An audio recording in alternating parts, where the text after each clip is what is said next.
당신의 잃어버린 영광을 찾아드립니다. 성범죄 피해자 전문 한진아 변호사입니다. 우리 피해자분들 중에 가해자로부터 이미 합의금을 받았고 합의서도 작성해 주었는데 나중에 합의를 물을 수 없냐, 즉 합의를 취소할 수 있냐고 물어보시는 경우가 간혹 있습니다. 그런데 기본적으로 우리 판례는 합의의 취소 요건을 매우 엄격하게 보고 있습니다. 예를 들어 피해자께서 강요에 의해 합의하였다고 주장하는 경우 법원은 강제성 판단에 대해 매우 보수적이기 때문에 정상적인 판단 능력을 가진 성인이 합의를 한 경우라면 합의서의 내용과 그 효과를 제대로 이해하고 작성했다고 판단해서 특별한 사유가 없는 이상 취소를 허용하지 않고 있습니다. 다만 예외적으로 합의의 취소를 인정하는 경우는 피해자가 미성년자이거나 정신적 장애가 있으셔서 정상적인 판단 능력이 불가능한 경우, 그리고 친족 간의 성범죄 등과 같은 특수한 경우에 강요나 회유에 의한 합의로 보아 예외적으로 합의 취소를 인정한 경우가 있었습니다. 이처럼 합의 취소가 예외적이지만 저희 사건의 경우 합의를 취소한 사례가 있어서 소개해 드리려고 합니다. 우리 피해자께서는 직장 내에서 상사로부터 강제추행을 당하였는데요.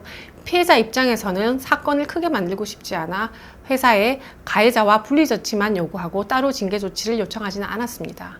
그러나 사건 발생 이후에 가해자가 우리 피해자에게 계속 연락을 하고 인사팀에 피해자와의 합의 주선을 집요하게 요청하는 등 2차 가해를 지속하였습니다. 결국 우리 피해자께서는 인사팀의 눈치를 보게 되었고 상사인 가해자의 요구를 거절하기도 너무 힘이 들어서 서둘러 회사가 주선하는 내용으로 합의를 하게 되었습니다. 다만 합의서 문구에는 피해자가 더 이상 사건을 문제 삼지 않는 조건으로 가해자가 피해자와의 접촉을 피하기 위해 노력을 한다는 내용을 넣었고 이를 위반할 경우 민형사상 각종 책임을 지기로 약속하였습니다.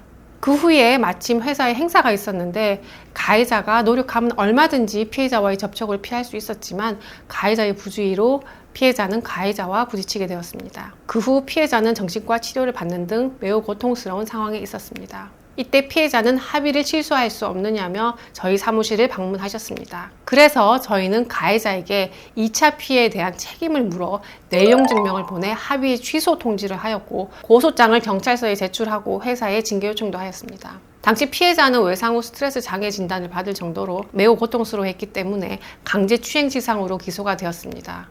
가해자 측에서는 최초 합의금보다 훨씬 큰 금액을 제시하였습니다. 그래서 기존 합의금이 1,000만 원이었지만 합의 금액을 5천만 원으로 협의하여 재합의하게 되었습니다. 결과적으로 피해자는 추가로 합의금을 받았고 가해자는 회사에서 해임되었으며 재판에서 가해자는 징역 2년에 집행유예 3년형을 선고받았습니다. 피해자께서는 가해자가 해임되어 더 이상 가해자와 만날 일도 없게 되었고 가해자가 엄벌에 처해져서 매우 만족하셨던 사건입니다. 오늘은 합의가 취소된 경우를 설명드렸는데요. 이와 관련하여 도움이 필요하시면 상담 전화로 문의하세요. 저는 우리 피해자분들 홀로 외로운 길을 가지 않도록 함께 하겠습니다. 다음 영상에서 또 뵙겠습니다.